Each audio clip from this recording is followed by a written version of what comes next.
salib demi menebus setiap dosa kami. Kami mau selalu mengingat itu Tuhan. Saya mengajak Bapak Ibu Saudara yang saat ini Anda sedang menyaksikan. Saya percaya dimanapun kita berada, hadirat Tuhan tidak terbatas tempat apapun.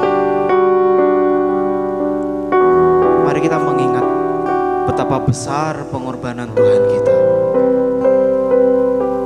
Karena kasih-Nya, karena cintanya, Dia relakan nyawanya untuk kita. Dia relakan setiap darahnya untuk tercurah, dagingnya untuk terobek untuk kita. Biar ini menjadi peringatan akan kita. Terima kasih Tuhan, terima kasih.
Membalas, pernah bisa membalas Tuhan kesetiaan-Mu, sungguh mulia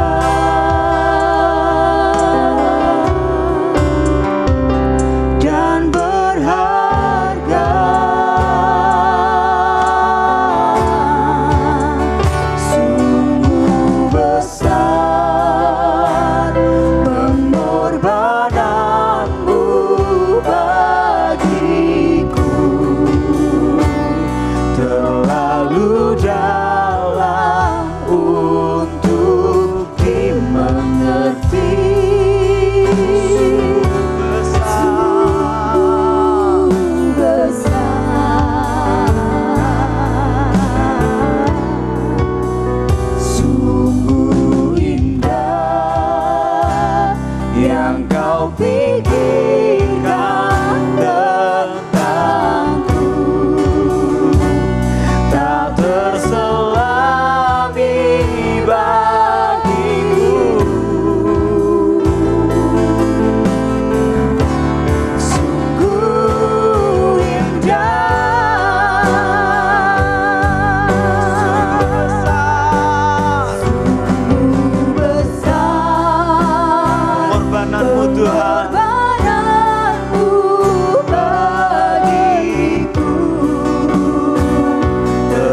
Engkau tidak pernah tinggal diam atas hidup kami Tuhan. Bahkan ketika Engkau tahu kami tidak setia, Engkau rela mengorbankan dirimu di atas kayu salib. Engkau rela meneteskan darahmu. Engkau rela mati bagi kami. Terima kasih Tuhan. Pengorbananmu besar.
Bagi kami terlalu dalam untuk dimengerti,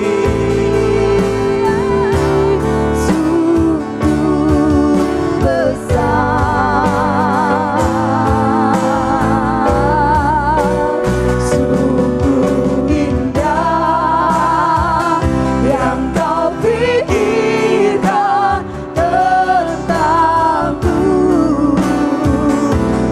terselami bagiku. Sungguh indah. Mari sama-sama kita menyembah Tuhan dimanapun saat ini Anda berada. Mari kita satukan hati kita, satukan pikiran kita untuk menyembah Tuhan, bahwa Dia Tuhan yang dahsyat, Dia Tuhan yang mulia. Dia terlebih besar dari apapun, dari masalah kita, dari apapun yang saat ini kita hadapi. Dia Tuhan terlebih besar.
Dia sedang mengambil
setiap hidup kami ke dalam tangan kuasa-Mu Tuhan. Biarlah Engkau yang ambil alih hidup kami, Engkau yang menjagai kami kemanapun kami pergi Tuhan. Dan kami akan selalu mengingat setiap pengorbanan-Mu di atas kayu salib sebagai anugerah yang terindah, anugerah yang terbesar bagi hidup kami. Karena Kau selamatkan kami dari maut Tuhan, Kau selamatkan kami dari dosa. Karena cinta-Mu, bilur-bilur-Mu itu menyembuhkan setiap kami yang sakit apapun saat ini. Dimanapun kami berada, apapun yang kami rasakan, apapun yang kami alami terhadap tubuh kami percaya kuasa darah-Mu menyembuhkan setiap kami. Kuasa darah-Mu membebaskan kami dari jerat apapun Tuhan, dari virus apapun. Di dalam nama Tuhan Yesus, kami siap untuk lebih dahsyat lagi memperingati setiap pengorbanan-Mu di Kalvari. Kau mati bagi kami, tebus dosa kami, bahkan yang kami tidak layak Tuhan. Terima kasih Tuhan, dalam nama Tuhan Yesus, amin. Saya percaya dimanapun Bapak Ibu Saudara saat ini berada, sukacita yang daripada Tuhan tetap mengalir atas hidup kita, amin. Yesus mati di Kalvari, Dia mati bagiku. Ya Kalvari, Ia di Kalvari. Mari sama-sama kita memuji nama Tuhan.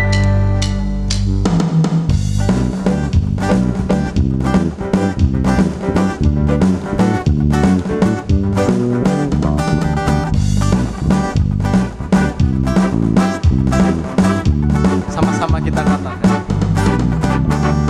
Yesus mati di Kalvari, Dia mati bagiku.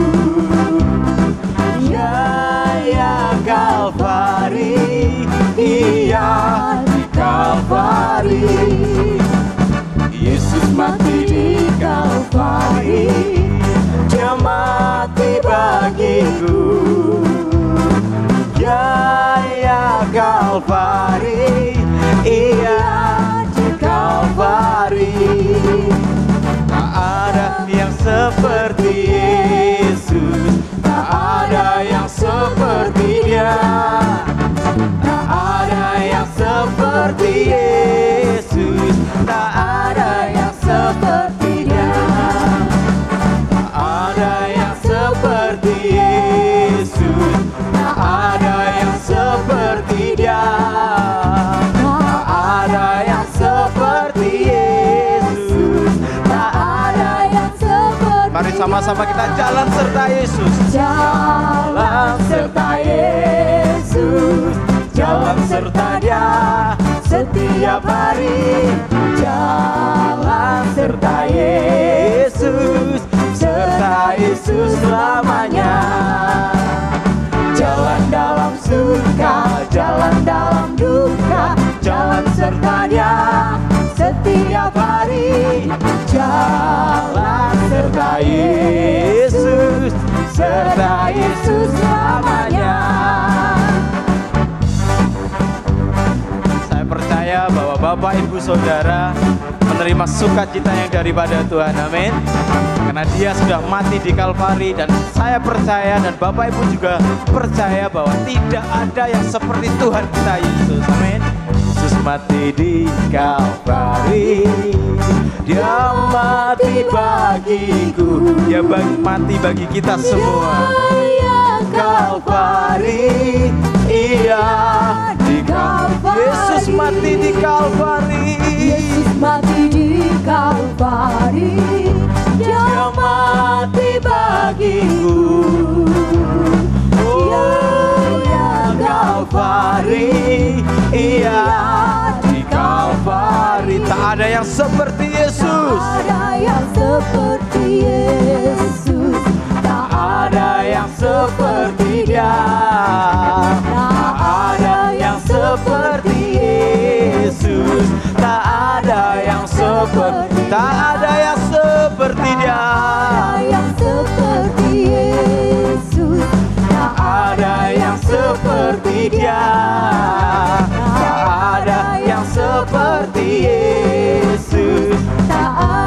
Mari jalan bersama Tuhan Yesus. Jalan serta Yesus, jalan sertanya setiap hari. Jalan serta Yesus, serta Yesus selamanya. Bahkan dalam keadaan suka dan duka, Jalan dalam suka, jalan dalam duka, jalan serta Dia setiap hari. Jalan serta Yesus, serta Yesus selamanya. Serta Yesus selamanya. Serta Yesus selamanya.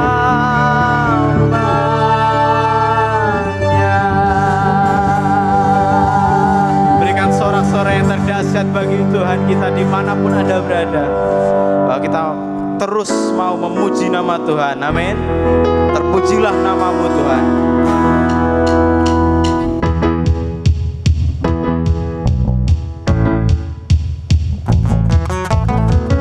Mari sama-sama kita memuji nama Tuhan. Terpujilah namamu Tuhan, kuat dan penuh kemuliaan.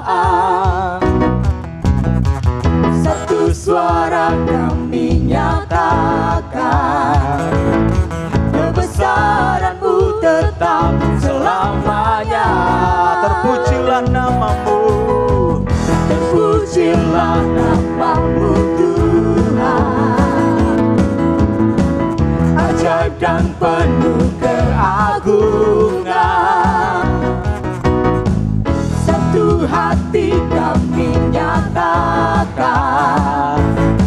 kerajaan-Mu kekal selamanya.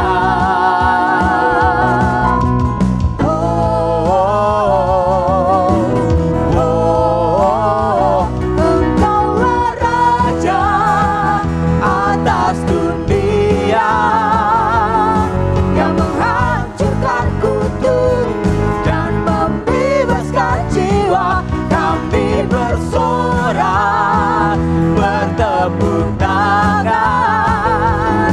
Engkau Tuhan berjaya dan memerintah untuk selamanya.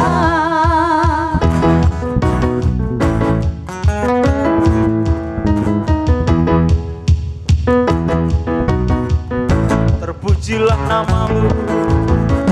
Terpujilah namamu Tuhan, Ajaib dan penuh keagungan.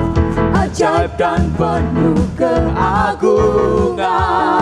Satu hati kami nyatakan, kerajaan-Mu kekal selamanya.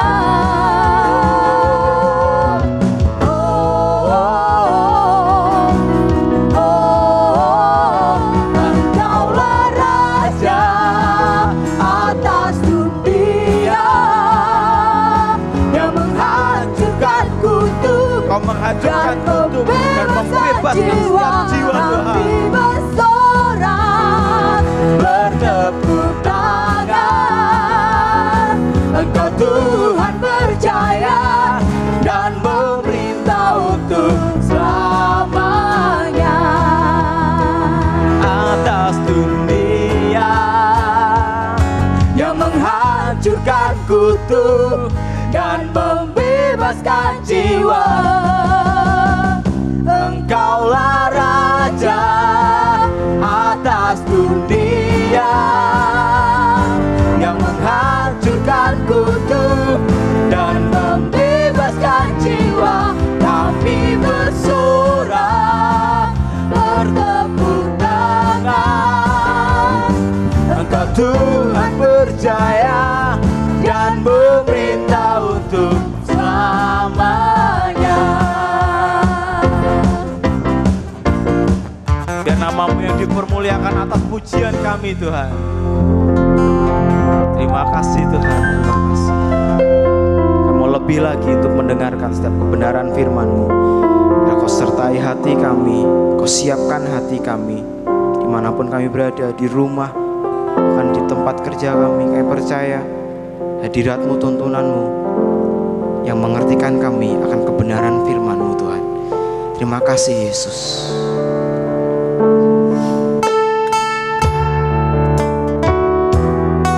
Terima kasih atas kuasa salib-Mu Tuhan. Karena salib-Mu telah menjadi jaminan di dalam hidup kami. Seluruh nafas kami, seluruh hidup kami ada karena kuasa salib-Mu yang sangat berkuasa.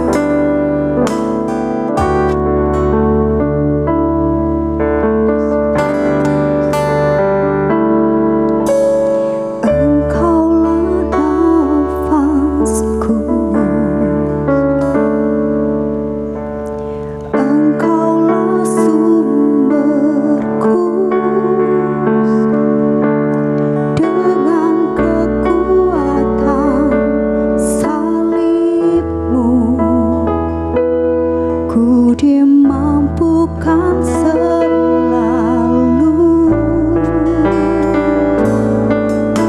Semua perkaraku, semua harapanku, ku bawa kepada salib-Mu yang menjadi kekuatanku. Salib-Mu telah mengerjakan keselamatan yang besar bagiku. Ku berdiri menyaksikan Kau setia dan hidup dalamku.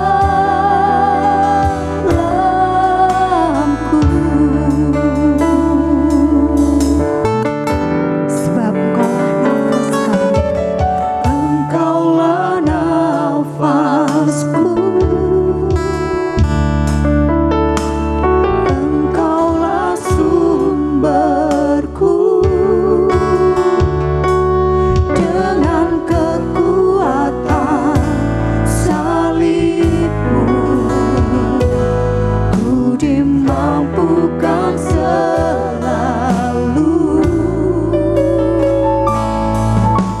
Semua perkaraku,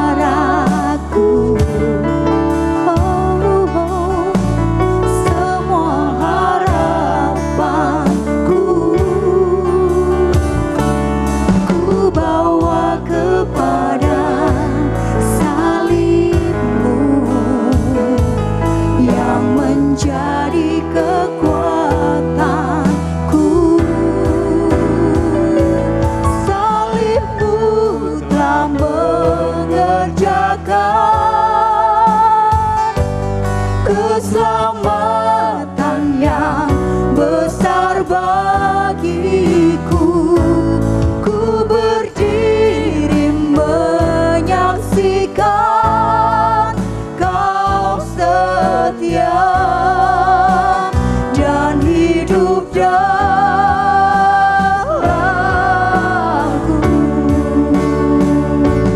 Salib-Mu telah mengerjakan keselamatan yang besar bagiku. Ku berdiri menyaksikan Kau setia dan hidup dalamku.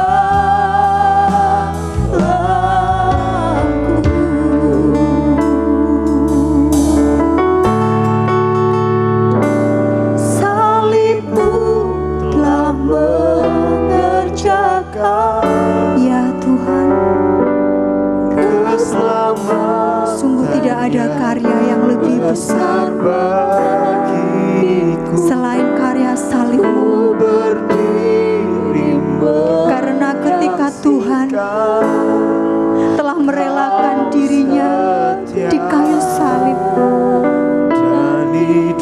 hidup itu membuktikan bahwa Tuhanlah yang terbesar, Dialah yang terhebat. Dengan kuasa salib Tuhan menyatakan bahwa aku, saya, Anda, dan kita semuanya sangat berharga. Jangan pernah kehilangan harapanmu, jangan pernah kehilangan kasih, karena Tuhan setia. dan hidup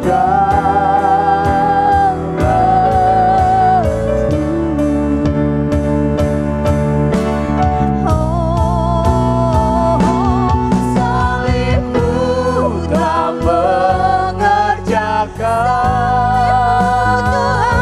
keselamatan yang besar bagiku. Ku berdiri menyaksikan Kau setia dan hidup dalam sungguh salibmu telah mengerjakan keselamatan yang besar bagiku. Ku berdiri menyaksikan Kau setia dan hidup dalam.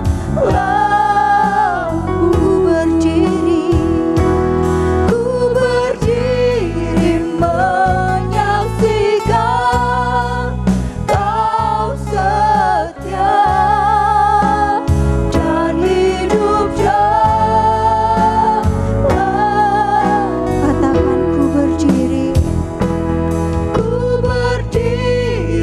menyaksikan Kau setia dan hidup dalamku.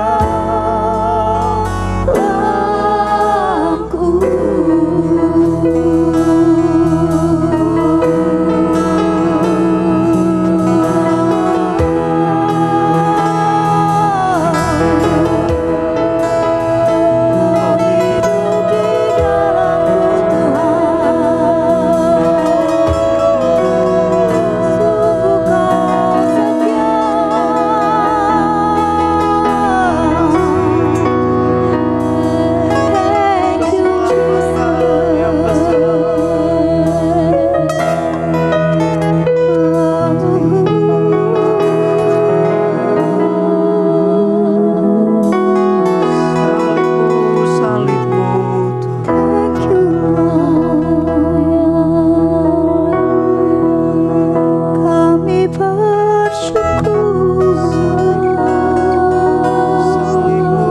Salibmu yang besar Tuhan,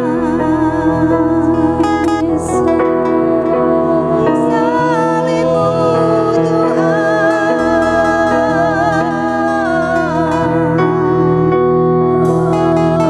Terima kasih Tuhan. Terima kasih untuk malam yang luar biasa, di mana kami boleh kembali lagi mengingat akan pengorbanan Tuhan di kayu salib. Dan saat ini kami lebih lagi menghargai Tuhan dan lebih lagi mencintai karya-Mu yang menyelamatkan seluruh umat manusia Tuhan. Jika sebentar lagi kami akan mendengarkan sebagian dari firman Tuhan, biarlah benih yang ditaburkan oleh hamba-Mu pada malam hari ini boleh berbuah dan berbuah semakin manis di dalam hidup setiap jemaat yang saat ini mendengarkan. Terima kasih Tuhan Yesus. Semua kita yang bersyukur atas kuasa salib Tuhan Yesus, bersama-sama kita mengaminkan. Amin. Shalom, saudara-saudaraku yang kasih Tuhan. Kita bertemu kembali dalam live streaming dan di Jumat Agung, di mana kematian Yesus yang luar biasa bagi kita. Banyak gereja melakukan semua Jumat Agung ini kematian Yesus, dan pada hari ini kita tidak bisa melakukannya secara bersama-sama, tapi kita live streaming di Jumat Agung ini. Terima kasih buat seluruh keluarga JKM Mandat Kerajaan yang mendengarkan akan firman Tuhan ini. Bahwa firman Tuhan itu adalah kehidupan bagi kita. Firman Tuhan itu yang menjaga kehidupan kita, supaya kita tidak melenceng ke kanan dan ke kiri. Terima kasih buat keluarga Mandat Kerajaan yang suka membaca firman Tuhan. Dan hari ini saya ingin berbicara betapa pentingnya Paskah bagi kehidupan kita. Paskah itu Passover. Dalam bahasa Inggris dikatakan Passover, melalui yang terdapat di dalam Keluaran 12 ayat 27. Ayat 27 firman Tuhan berkata begini, Keluaran 12 ayat 27. Firman Tuhan, maka haruslah kamu berkata, itu korban Paskah bagi Tuhan yang melewati rumah-rumah orang Israel di Mesir, ketika ia menulai orang Mesir tetapi menyelamatkan rumah-rumah kita. Lalu berlututlah bangsa itu dan sujud menyembah. Paskah ini apa pentingnya? Keluaran 12 ayat 27 dia berkata, it is the Passover sacrifice to the Lord, who pass over the houses of Israel. Jadi ayat ini, saudaraku, pertama kali dipakai untuk Paskah, Passover. Dan ini menunjuk apa, saudaraku? Ini adalah menunjuk pada anak domba yang dipergunakan sebagai korban sembelihan pada Paskah. 4 hari sebelum bangsa Israel keluar dari Mesir, mereka diperintahkan untuk menyiapkan, saudaraku, menyimpan seekor anak domba. Pada tanggal 14 bulan Nisan, mereka harus menyembelih anak domba itu, dan darahnya harus disapukan di pintu rumah mereka. Ada tanda darah pada setiap pintu mereka, yaitu pada tanggal 15. Mereka berkumpul bersama keluarga masing-masing. Jadi mereka ada di dalam rumah, diam di rumah. Sama seperti hari-hari ini kita di COVID-19 itu kita berkumpul bersama keluarga masing-masing untuk saudara melakukan makan domba Paskah. Jadi itulah pertama Paskah dalam kitab Keluaran, Passover, melalui. Dan hari ini kita mau belajar akan firman Tuhan. Bangsa Israel waktu ada tanda darah itu bencana tidak ada, artinya tidak masuk dalam rumah keluarga mereka. Darah Yesus adalah darah yang begitu mahal, saking mahalnya kita tidak bisa membayarnya. Oleh sebab itu, saudaraku, kalau hari ini saudara mendengar firman Tuhan, betapa pentingnya darah Yesus dalam kehidupan kita. Dia mengampuni dosa kita. Yesus mati di kayu salib. Kalau dulu kita harus memakai darah binatang, tetapi hari ini pada perjanjian baru, Yesus mati di kayu salib. Untuk siapa, saudaraku? Untuk dosa saudara dan saya. Pendengar yang berbahagia, kenapa Yesus datang ke muka bumi? Hanya satu, untuk menuntaskan dosa yang sudah dilakukan oleh manusia. Begitu banyak dosa yang kita lakukan, makanya kita perlu Yesus. Yesus itu adalah pengampunan dosa. Dia lakukan semuanya itu setia dan tekun, sampai titik pada darah yang penghabisan. Dan dia berkata, finish. Pada waktu dia berbicara finish, dan itulah Tuhan mulai melakukan begitu besar karyanya. Karya terbesar Tuhan waktu dia mati di kayu salib. Oleh sebab itu, saudaraku, apa artinya Kristus mati dan bangkit bagi kita? Galatia 2 ayat 20 berkata begini, aku hidup, tetapi bukan lagi aku sendiri yang hidup, melainkan Kristus yang hidup di dalam aku. Dan hidupku yang kuhidupi sekarang di dalam daging adalah hidup oleh iman dalam Anak Allah yang telah mengasihi aku dan menyerahkan dirinya untuk aku. Yesus menyerahkan dirinya. Yesus itu dia berkata begini, saudaraku, karena begitu besar kasih Allah. Ini adalah inisiatif Allah untuk memberikan Yesus. Siapakah Yesus? Yesus adalah kalimatullah. Dia adalah firman Allah yang hidup, yang turun di muka bumi ini. Barang siapa percaya kepada Yesus, dia tidak binasa, melainkan beroleh hidup yang kekal. Makanya dia berkata bahwa darahnya untuk pengampunan dosa. Dan orang yang sudah percaya kepada Yesus, ayat ini berkata, aku hidup, tapi bukan lagi aku sendiri. Kenapa? Karena kita sudah dibeli dengan harga yang mahal sekali. Kita tidak bisa membelinya. Yesus sudah menggantikan posisi saudara dan saya. Yesus sudah lakukan itu. Dia berkata, it is finished. Selesai itu. Dan apa artinya, saudaraku? Artinya saudara yang sudah ditebus hidup bukan lagi untuk diri saudara sendiri. Saudara nggak bisa hidup semaunya sendiri. Hidupmu dimiliki oleh Yesus. Siapakah pemilik hidupmu hari ini? Ayo kita lihat berapa banyak hidup kita untuk diri kita sendiri. Hari ini Tuhan berkata, aku sudah beli kamu dengan harga yang lunas. Mahal itu. Dan hari ini kita mau belajar bahwa hidup ini miliknya Dia. Itu yang pertama bagi kita Paskah. Arti Paskah yang kedua itu adalah Yesus, dia adalah berperang, dia menang atas dosa, dan dia kematiannya mengalahkan maut. Saudara lihat bahwa firman Tuhan di 1 Korintus 15 ayat 57 dia berkata, hai maut, di manakah kemenanganmu? Hai maut, di manakah sengatmu? Ini berbicara apa? Paskah, bahwa Yesus menang atas dosa dan kematiannya itu mengalahkan maut. Pada hari yang pertama Yesus mati, semua murid-murid gelisah. Dia berkata, hari pertama tidak terjadi apa-apa. Hari kedua iblis bersorak-sorai. Kenapa? Karena dia tahu bahwa Yesus tidak bangkit.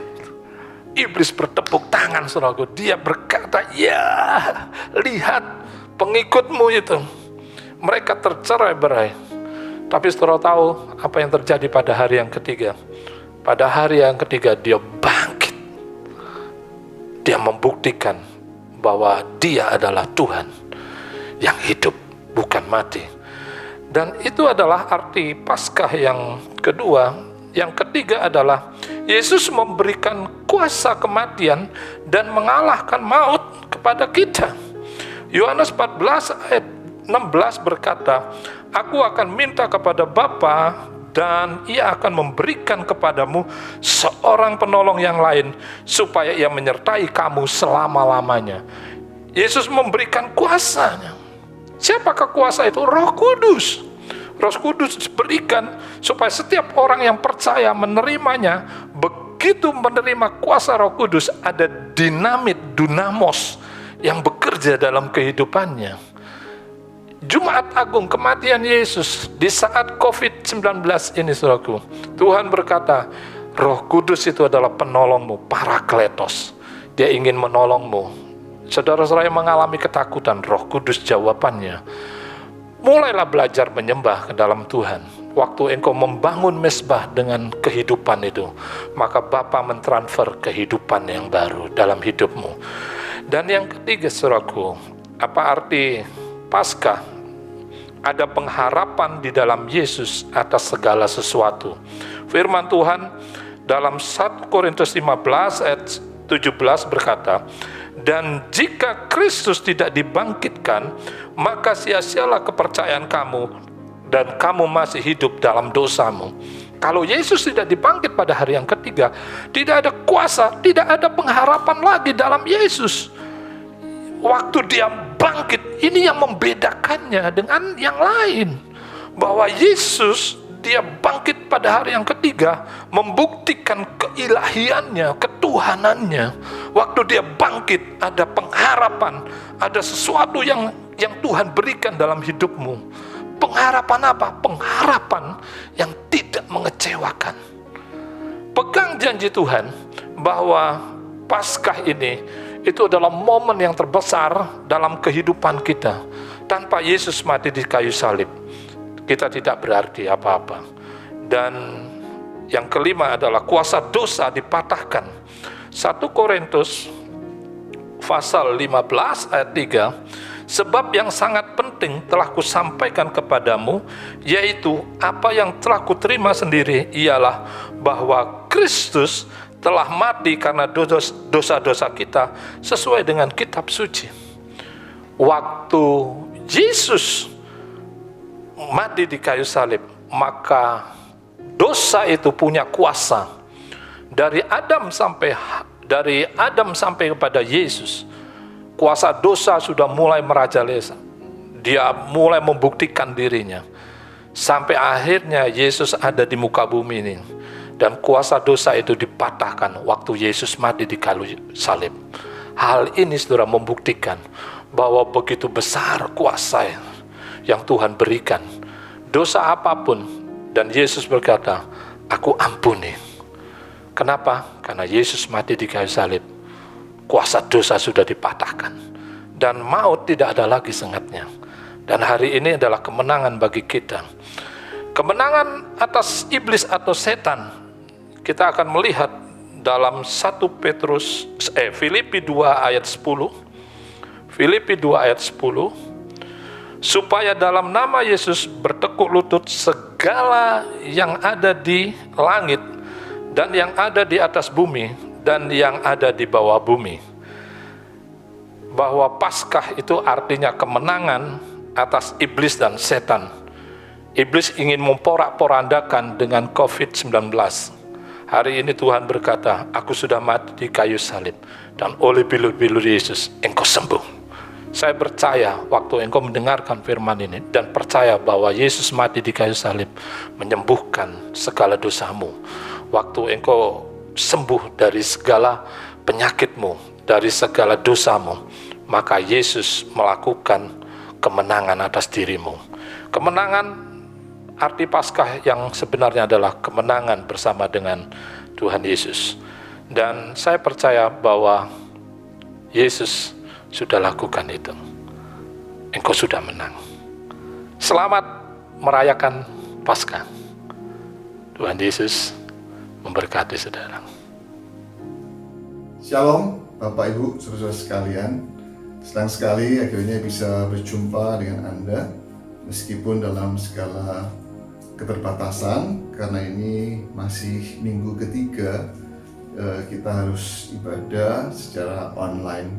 Dan Jumat ini kita memperingati bersama-sama dengan seluruh gereja sedunia ini tentunya satu peristiwa yang terjadi 2000 tahun yang lalu, yaitu hari di mana Yesus mengalami kematian secara tubuh. Dan kita mengenal peristiwa ini dengan sebutan Jumat Agung. Nah, saya akan ceritakan sedikit tentang satu kronologis apa yang terjadi pada hari itu, khususnya pada hari Jumat itu. Dimulai dari pagi-pagi ketika Yesus sudah ditangkap oleh para ahli Taurat, kepala-kepala Bait Allah, dan kemudian diserahkan kepada Pilatus. Dan sekitar jam 8 sampai jam 9 pagi Pilatus mulai mengadili. Semula Pilatus mencoba untuk membebaskan Yesus karena Pilatus sendiri sebagai pribadi, dia merasa bahwa tidak ada kesalahan yang didapati pada kehidupan Yesus. Tetapi karena desakan semua ahli-ahli Taurat, kepala-kepala, Bait Allah dan sebagainya, mereka mendesak, mereka memprovokasi rakyat untuk kemudian mendesak Pilatus untuk memberikan satu hukuman mati kepada Yesus. Dan jam 9 pagi Alkitab mencatat Yesus akhirnya disalibkan. Dan dari jam 9 sampai jam 12 itu satu proses di mana Yesus harus ada di atas kayu salib. Dan Alkitab berkata ketika jam 12 siang itu kegelapan melingkupi di atas atmosfer di tempat itu di Yerusalem. Dan kemudian jam 3 tepatnya kemudian Alkitab mencatat bahwa Yesus mengalami kematian ketika dia menyerahkan nyawanya kepada Bapa. Dan untuk kali ini, Jumat Agung ini, saya ingin men-sharingkan tentang ada 7 perkataan terakhir dari Tuhan Yesus ketika Tuhan Yesus ada di atas kayu salib. Yang pertama, saya ambil dari Lukas pasal 23 ayat yang ke-34. Alkitab berkata, Yesus berkata, "Ya Bapa, ampunilah mereka sebab mereka tidak tahu apa yang mereka berbuat." Ini kalimat yang pertama dari apa yang Yesus perkatakan. Dan apa yang Yesus sampaikan ini menjadi sebuah pesan tentang sebuah pentingnya arti kata pengampunan. Karena itu Yesus berdoa kepada Bapa supaya Bapa mengampuni orang-orang yang sudah memperlakukan Yesus sedemikian. Yesus tidak dendam, Yesus tidak marah, Yesus tidak jengkel, ya, atau Yesus juga tidak kecewa. Karena Yesus sudah menyelesaikan malam itu di Getsemani ketika dia menyerahkan segala egonya sebagai seorang manusia. Dia serahkan di Getsemani itu. 3 kali dia berdoa kepada Bapa. Dia minta, "Bapa, kalau boleh cawan ini berlalu daripadaku." Tapi doa yang sama ketika dia naikkan 3 kali dan Bapa tetap berkata tidak, karena memang ini adalah jalan salib, ini adalah jalan keselamatan yang memang harus Yesus lakukan untuk keselamatan semua manusia di bumi ini. Dan Yesus dalam perjalanan apa yang disebut sebagai Via Dolorosa, perjalanan salib, Yesus juga sudah menyelesaikan gengsinya. Karena di dalam kehidupan manusia ada 2 hal yang penting yang sering kali manusia berani bayar mahal, yaitu ego dan gengsi. Dua-duanya sudah diselesaikan Yesus dalam perjalanan Via Dolorosa. Dalam perjalanan proses ketika Yesus dianiaya, dipukul, ya, dan Yesus dibuli sedemikian oleh prajurit-prajurit dan juga semua rakyat yang ada di sepanjang jalan itu. Yesus menyelesaikan semua gengsinya. Dia tahu dia anak Allah, dia tahu dia bisa buat mujizat apapun. Dan dia sudah kerjakan 3,5 tahun dalam perjalanan hidupnya yang terakhir. Tapi Yesus tahu bahwa itu adalah satu proses kehidupan yang dia harus selesaikan. Dan dia selesaikan benar sampai dia dengan setia. Dia menanggung satu kematian dan cara mati di atas kayu salib. Ini satu cara mati yang benar-benar sangat menyesakkan. Ya, karena Alkitab juga berkata, terkutuklah orang yang mati di atas kayu salib. Dan Yesus rela menyerahkan hidupnya sepenuhnya untuk menjadi tebusan semua dosa apapun dalam kehidupan semua manusia yang ada di muka bumi ini. Dia selesaikan. Dan Yesus berkata, "Bapa, ampuni mereka." Dan ini juga menjadi sebuah pesan. Yesus adalah seorang yang sangat gentleman, ya, dia penuh integritas. Sekian waktu yang lalu di masa hidupnya, Yesus juga mengajar kepada murid-muridnya dan mengajar banyak orang untuk semua orang boleh memberikan pengampunan kepada orang-orang yang lain yang bersalah dalam hidupnya. Dan Yesus juga memberikan sebuah pesan, kalau engkau tidak mengampuni orang-orang yang bersalah kepadamu, maka engkau pun juga tidak akan mendapat pengampunan dari Bapa. Yesus sangat konsekuen dengan pengajarannya. Apa yang diajarkan Yesus, dia lakukan, dia kerjakan di atas kayu salib. Yesus menjadi pelaku firman karena Yesus adalah firman Allah yang hidup. Dan dia sekali lagi dia mintakan kepada Bapa satu anugerah pengampunan buat semua orang-orang yang sudah bersalah dalam hidupnya. Dan pasti, dan apa yang Yesus lakukan itu menjadi sesuatu anugerah, sesuatu berkat yang besar buat manusia secara keseluruhan. Perkataan yang kedua dari 7 perkataan terakhir Tuhan Yesus adalah Lukas pasal 23 ayat yang ke-43. Kata Yesus kepadanya, "Aku berkata kepadamu, sesungguhnya hari ini juga engkau akan ada bersama-sama dengan aku di dalam Firdaus." Disalibkan bersama-sama dengan Yesus ada 2 orang penjahat, dan mereka memang layak untuk disalibkan mati karena mereka adalah penjahat. Dari 2 orang yang ada, penjahat yang ada tergantung di sisi kiri dan kanan Yesus, salah satu sempat membuli Yesus, mengolok-olok Yesus. Tapi satu lagi, dia berespon benar ketika dia juga menegur temannya. Dia berkata bahwa kalau kita ini memang layak untuk kita ini disalibkan karena memang kita berbuat jahat. Tetapi dia berkata tentang Yesus, dia ini orang yang baik. Dan kemudian dia berkata kepada Yesus, "Yesus, ingatlah aku apabila engkau datang sebagai Raja." Dan pada saat itu juga Yesus berkata bahwa sesungguhnya hari ini juga engkau akan ada bersama-sama aku di dalam Firdaus. Pesan yang kedua ini memberikan pesan kepada kita semua tentunya bahwa surga itu nyata, dan Yesus sendiri yang memberikan sebuah jaminan.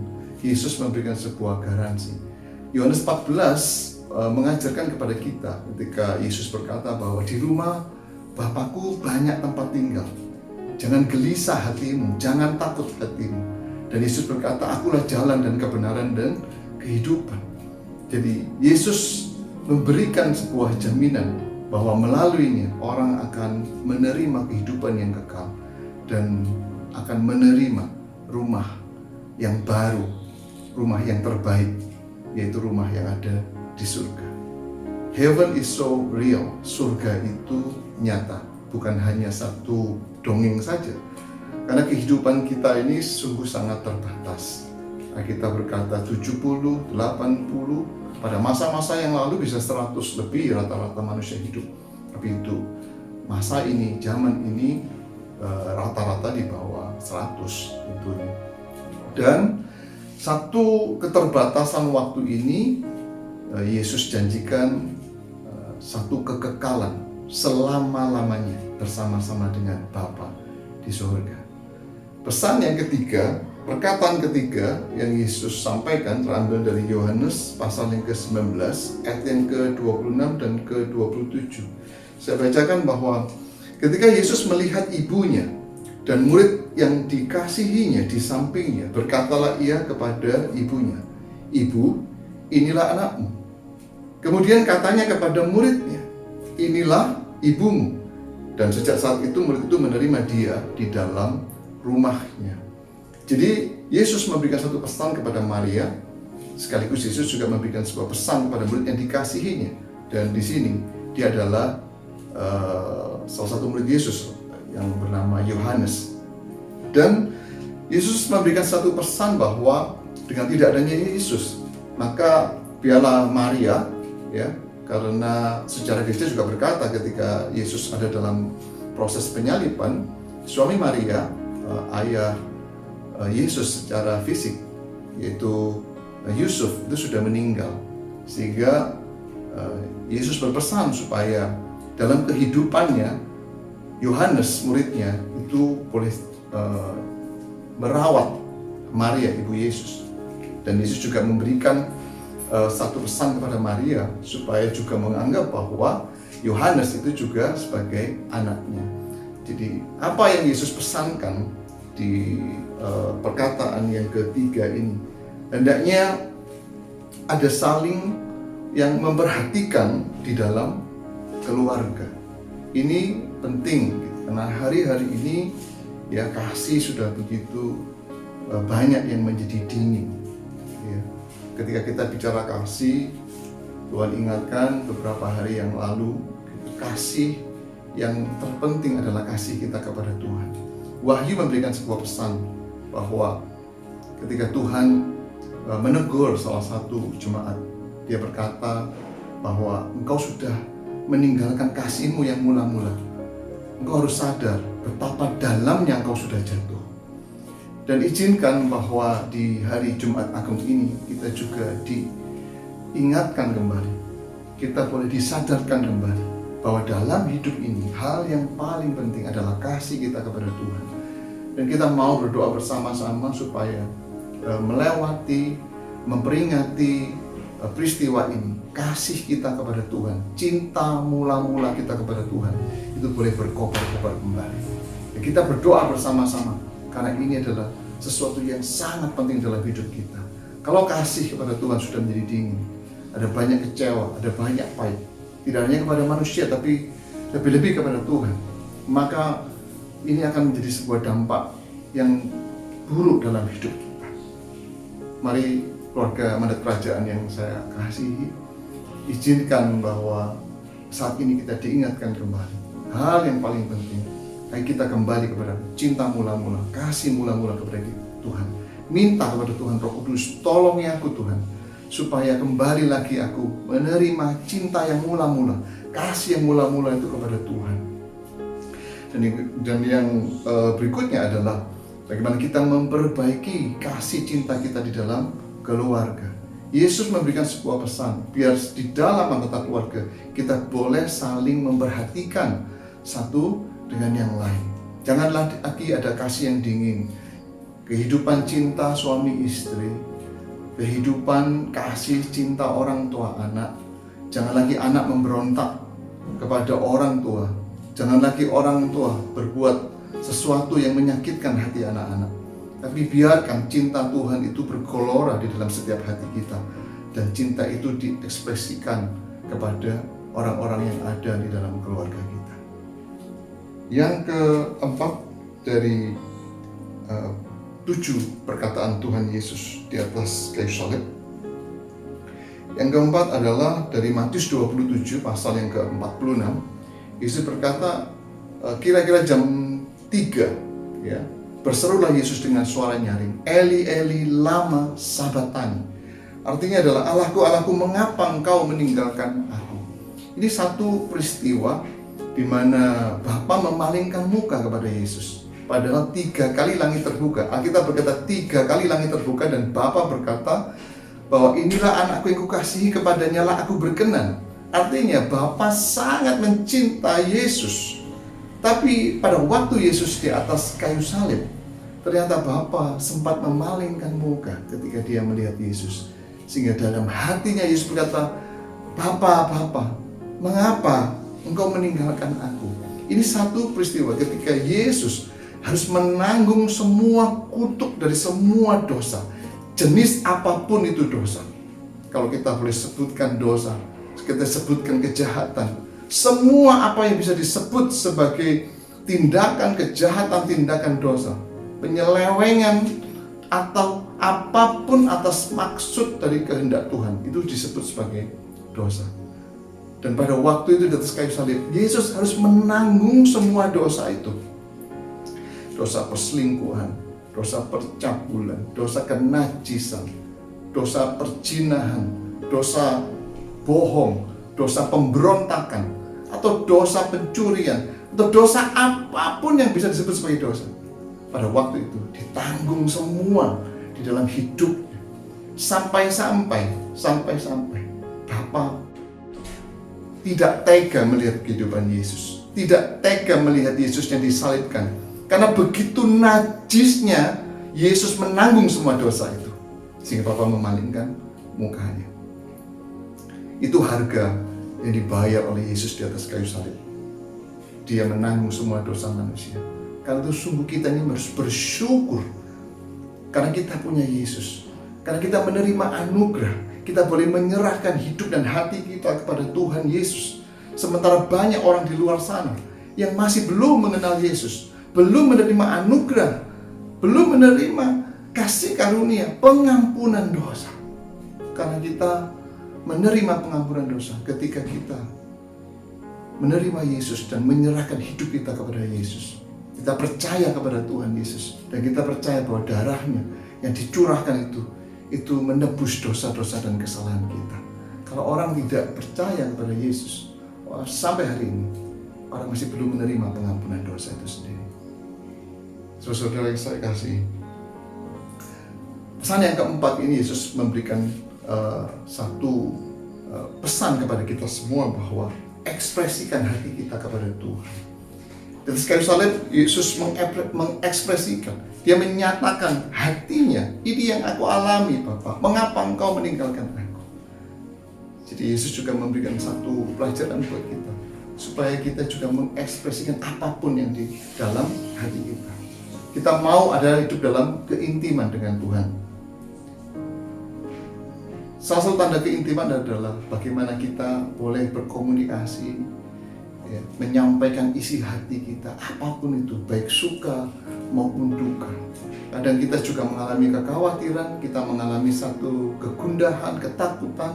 Hari-hari ini ada satu roh yang sedang bekerja dan mencoba mencengkeram semua kehidupan yang ada di dunia ini melalui virus COVID-19. Dan betapa dunia ini sedang dicengkeram oleh roh ketakutan. Mari kita datang kepada Tuhan, kita ekspresikan. Dalam keintiman kita percaya bahwa ada janji Tuhan, ada pertolongan Tuhan, ada keajaiban Tuhan. Mujizat masih terjadi sampai hari ini. Ketika kita percaya kepada Tuhan, ada janji Mazmur 91 buat kita. Ada keluputan yang Tuhan janjikan buat kita. Mari, sebagaimana Yesus mengekspresikan hatinya, Yesus juga sekali lagi mengajarkan kepada kita untuk kita juga berani mengekspresikan hati kita kepada Tuhan. Alkitab berkata bahwa oleh darah Yesus dengan penuh keberanian kita masuk ruang Maha Kudus Tuhan dan berjumpa dengan Bapa sendiri. Ini menjadi sesuatu yang tidak mungkin pada masa-masa yang lalu, sebelum Yesus menyelesaikan dengan darahnya sebagai penebusan dosa di atas kayu salib.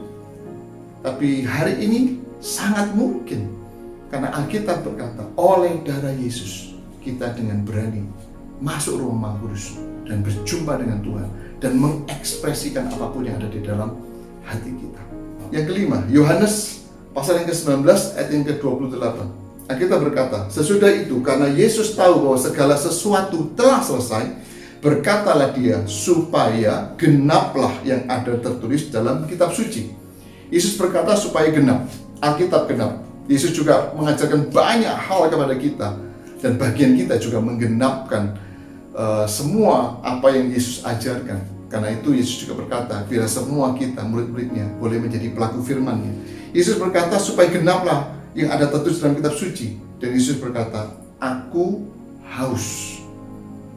Yang kelima, pesan ini memberikan kita satu pelajaran. Pada waktu itu Yesus memang benar-benar haus, karena sejak pagi bagaimana dia mengalami aniaya itu, dan kemudian dalam perjalanan dia harus pikul salibnya dia sendiri. Meskipun dalam perjalanan kemudian karena dia sudah tidak mampu lagi, dia ditolong oleh Simon, orang dari Kirene, sampai kemudian proses itu selesai, dia tergantung di atas kayu salib. Yesus dalam kehausan secara fisik, tapi dia berkata, aku haus. Tapi ini juga sekaligus memberikan pesan buat kita semua.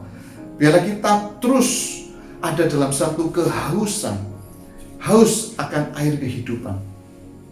Siapa air kehidupan? Yesus berkata, di dalam hati orang yang percaya akan mengalir aliran-aliran air hidup. Dan aliran-aliran air hidup itu adalah Roh Kudus. Dan biar hidup kita hari ini terus kita juga mengalami satu kehausan. Haus akan firman Tuhan.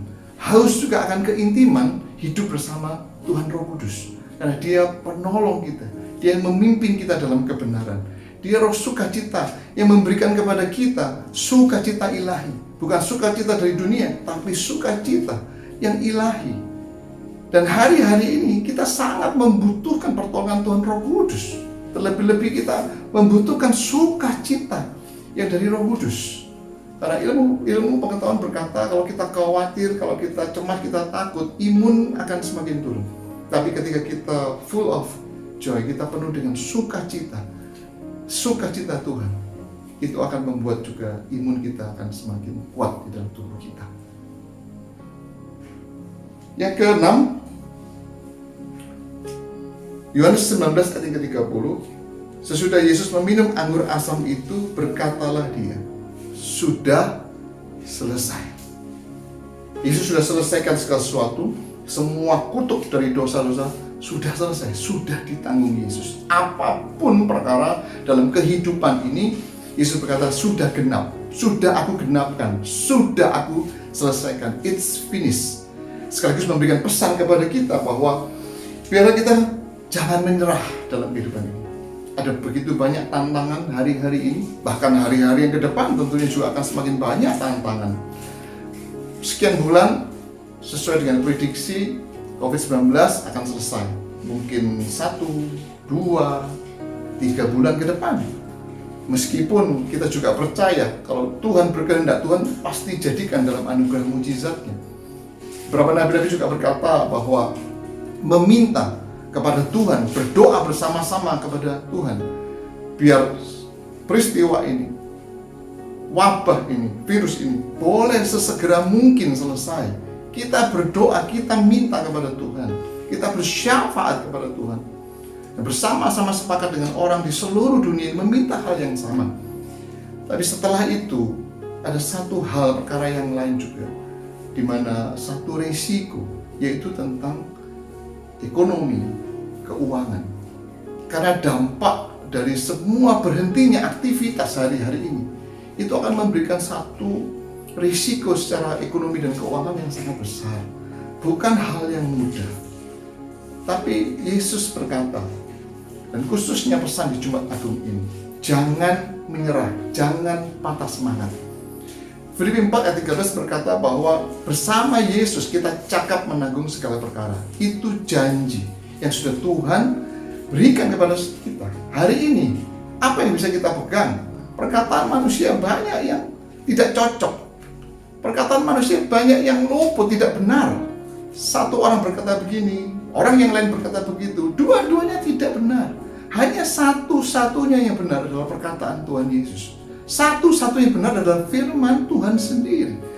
Jadi hari-hari ini, satu perkara yang harus kita percaya, kita pegang, hanya firman Tuhan saja. Karena Tuhan yang sanggup melakukan segala sesuatu, Tuhan yang sanggup memutuskan segala sesuatu, semua ada di dalam kedaulatan Tuhan. Tuhan berkata, Yesus berkata, it's finished, sudah selesai. Artinya, Yesus cuma mau kita hidup oleh iman saja.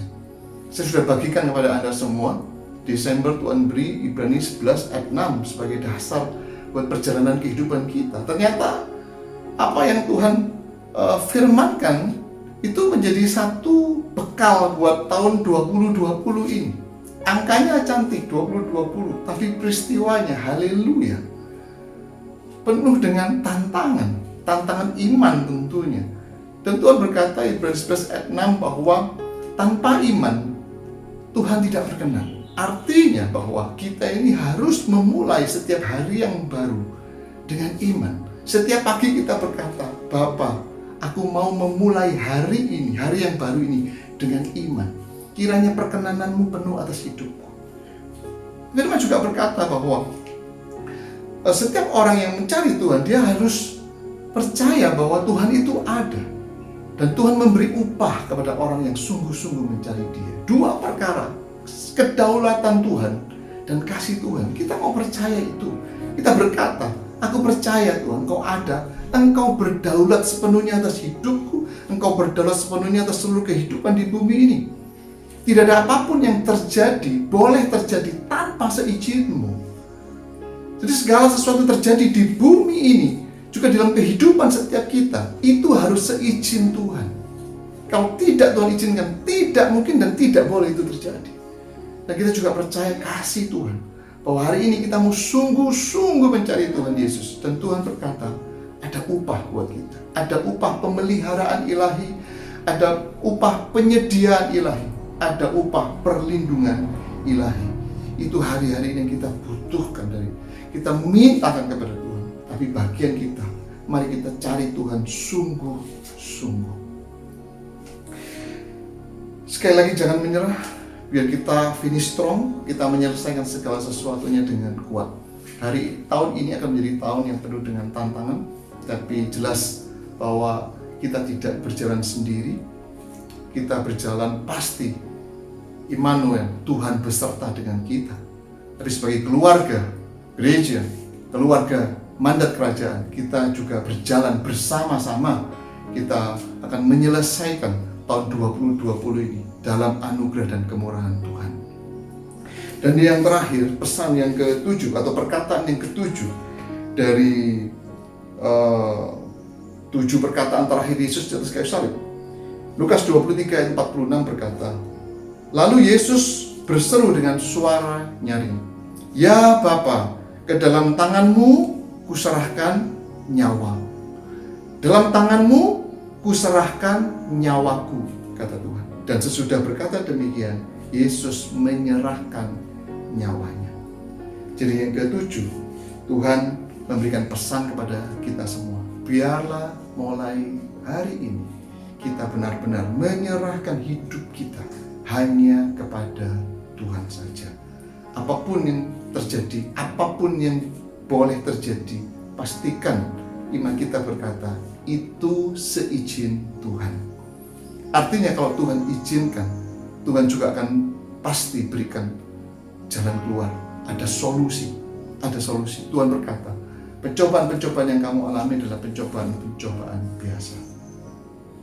Pencobaan yang tidak melebihi kekuatan. Ketika engkau seizin Tuhan mengalami pencobaan itu, nah Tuhan sediakan jalan keluar. Itu yang dijanjikan Tuhan. Mari bersama-sama kita sebagai bagian dari sekeluarga, kita mengambil satu respon yang benar. Hati kita, iman kita, hidup kita, mari kita berkata, "Ya Aba Bapa, Engkau yang memiliki hidupku sepenuhnya. Dan hari ini pun, saat ini pun, aku menyerahkan hidupku ke dalam tangan-Mu. Engkau yang berdaulat sepenuhnya hidupku, karena Engkau yang memiliki hidupku seutuhnya. Apapun yang Tuhan izinkan boleh terjadi.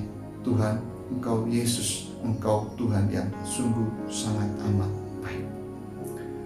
Dan akhirnya, Bapak Ibu, saudara sekalian, keluarga mandat kerajaan yang saya kasihi, kita selesai belajar tentang 7 perkataan Tuhan Yesus di atas kayu salib, dan biarlah ini juga boleh menjadi pesan buat kita bersama-sama, boleh menguatkan kita semuanya, dan khususnya dalam hidup ini, masa ini, saat-saat ini, satu dengan yang lain, biar kita boleh saling menguatkan, saling mengasihi, saling memperhatikan. Ya. Juga orang-orang yang ada di sekeliling kita, mari perhatikan.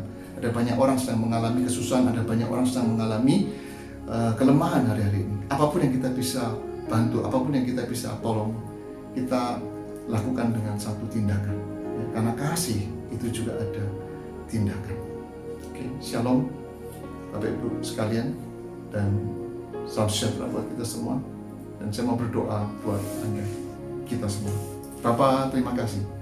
Saya bersyukur buat anugerah-Mu yang ajaib. Terima kasih buat Jumat Agung ini, Tuhan. Kami boleh memperingatinya, dan kami boleh mendengar pesan-Mu dari 7 perkataan-Mu, Tuhan, atas kayu salib. Dan biarlah Tuhan 7 perkataan-Mu ini juga boleh menjadikan kekuatan yang baru di dalam hidup kami, mengingatkan setiap kami, sehingga kami boleh berespon benar. Dan terus Tuhan, dalam pertolongan Tuhan Roh Kudus, terus kami boleh berespon benar. Terima kasih Aba, kami bersyukur buat segala kasih karunia-Mu, berkat dari Bapa, Putra, Roh Kudus, berkat yang terbaik, berkat rohani, jasmani, jiwani, berkat ekonomi, semuanya kami boleh terima dalam anugerah Tuhan. Kami diberkati, dan selama-lamanya kami hidup dalam tinggal berkat dan kemurahan Tuhan. Dalam nama Tuhan Yesus, haleluya, amin.